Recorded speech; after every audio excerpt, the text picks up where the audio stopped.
नमस्कार मित्रांनो, आरोग्य विभागामध्ये मेगा भरती इथे निघालेली आहे. तर वैद्यकीय अधिकारी गट अ पदासाठी थेट भरती इथे निघालेली आहे. 1440 टोटल ही पदे असणार आहेत आणि कोणतीही लेखी परीक्षा घेतली जाणार नाही आहे. डायरेक्टली तुम्हाला इंटरव्ह्यूच्या माध्यमातून आणि डॉक्युमेंट व्हेरिफिकेशनच्या माध्यमातून तुमचा अनुभवाच्या माध्यमातून ही रिक्रुटमेंट केली जाणार आहे. सो आपले भविष्य सुरक्षित करण्यासाठीची जे मेडिकल क्षेत्रामध्ये ज्यांची डिग्री झालेली आहे त्यांच्यासाठी सुवर्णसंधी आहे. संपूर्ण महाराष्ट्रात ही नियुक्ती केली जाणार आहे. राज्यभरातील शासकीय रुग्णालयांमध्ये 1440 पदांची ही भरती होणार आहे. गट अ राजपत्रित अधिकारी क्लास 1 ग्रुप ए S20ची पेमेंट स्केल तुमची असणार आहे आणि राजपत्रित अधिकारी तुम्ही डायरेक्टली होऊ शकतात. आकर्षक वेतनमान असणार आहे. 7वा वेतन आयोगानुसार दरमहा 56,100 ते 1,77,500 प्लस शासकीय भत्ते तुम्हाला या नोकरीच्या माध्यमातून इथे दिले जाणार आहेत. थेट गुणवत्ता यादी जाहीर केली जाईल. कोणतीही लेखी परीक्षा घेतली जाणार नाही आहे. 1440 पदांचे विभागनिहाय वर्गीकरण आपण बघूयात. तर भूलतज्ञ ॲनेस्थेसिओलॉजिस्ट यांचे टोटल 340 पदे आहेत. स्त्रीरोगतज्ञ गायनाकोलॉजिस्ट यांचे टोटल 167 पदं आहेत. बालरोगतज्ञ पेडियाट्रिशियन यांचे टोटल 122 पदे आहेत.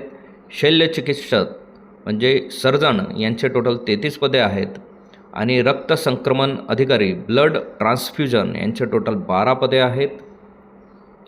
MBBS 776 पदांसाठी ही भरती इथे केली जाणार आहे.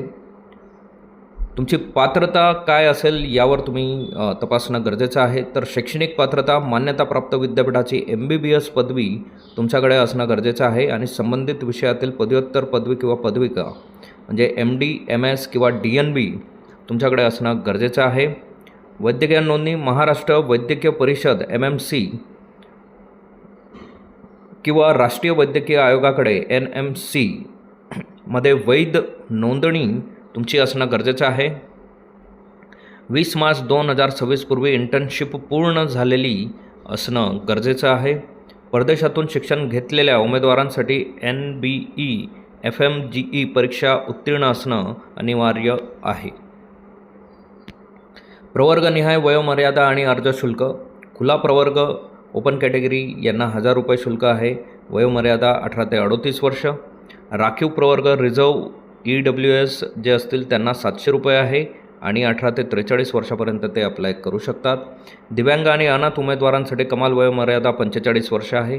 वयाची गणना 20 मार्च 2026 रोजी केली जाणार आहे. सो 100 गुणांची गुणवत्ता यादी निवड प्रक्रिया लेखी परीक्षा नाही ही अशी विभागली जाणार आहे. 50 गुण MBBS पदवी परीक्षेत सर्व वर्षांचा प्राप्त गुणांची सरासरी टक्केवारी काढून त्यातून 50 गुण आपल्याला दिले जातील.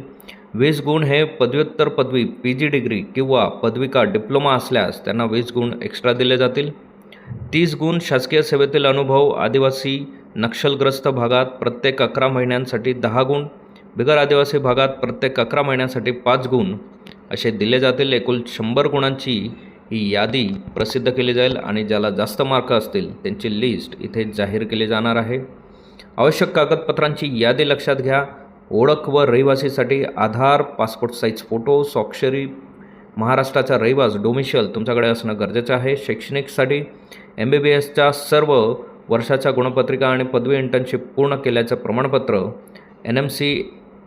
MMC यांचं नोंदणी प्रमाणपत्र तुमच्याकडे असणं गरजेचं आहे. त्याचबरोबर जात वैधता प्रमाणपत्र, नॉन क्रिमिलेअर दिव्यांग प्रमाणपत्र किंवा UDID प्रमाणपत्र तुमच्याकडे असणं गरजेचं आहे. सर्व कागदपत्रे PDF फॉर्मॅटमध्ये असावीत आणि कमाल 10 MBची त्यांची साईज असणं गरजेचं आहे.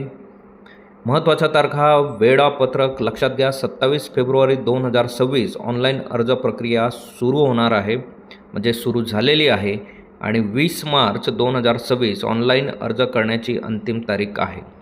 सो आज 17 तारीख आहे. अजून 4 दिवस बाकी आहेत. तर जे कॅन्डिडेटने अजूनही अप्लाय केलं नसेल तर ते लवकरात लवकर या पोझिशनसाठी अप्लाय करू शकतात. लक्ष द्या, एखादा अर्ज सबमिट केल्यानंतर त्यात कोणताही बदल आपल्याला करता येणार नाही आहे. सर्व डाऊन होण्यापूर्वी आजच अर्ज करा.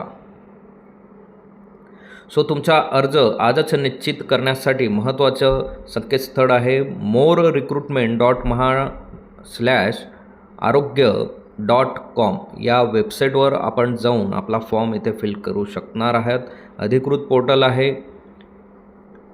महाराष्ट्राच्या सार्वजनिक आरोग्य सेवेत रुजू व्हा आणि राज्याची सेवा करण्याची संधी तुम्हाला या माध्यमातून दिली जाणार आहे.